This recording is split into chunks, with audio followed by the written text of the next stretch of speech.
You doing? Mr. DJ back for my 60s YouTube channel and going to resume countdown for a few minutes of WJRD's 11 plus top 50 survey going back to, gosh, almost 50 years ago.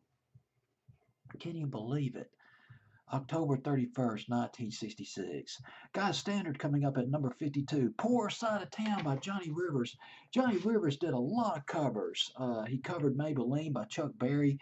He covered Mountain of Love, which was done by Harold Dorman back in 1960. Midnight Special, which was written by, I believe that was written by Led Belly, and it was covered by Paul Evans in 1960. And he also covered, well, Baby I Need Your Lovin', Motown tunes. Tracks of My Tears, another Motown tune, and Rocket Pneumonia. He covered that song in 1972, which was done by Hewitt Piano Smith and the Clowns back in 1958. But this song, Poor Side of Town, perhaps his biggest hit, at least one of his biggest hits, but probably his biggest hit, went to number one. He wrote it. Johnny Rivers wrote it with Lou Adler.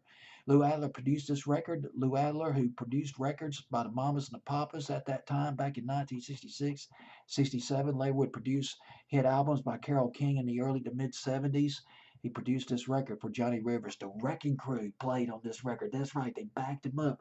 The legendary Joe Osborne played bass guitar on this record. And Hal Blaine, the drummer, the legendary drummer, he's played on loads and loads of tunes made on the West Coast back in the 60s. He drums on this record. And guess who sings backup? The Blossoms, featuring Darlene Love, putting some of that soulful vocals into this record. It's a little wonder why this song sounds soulful. I always kind of liked this record, although it's been overplayed over the years, but it is a great record, no doubt about it.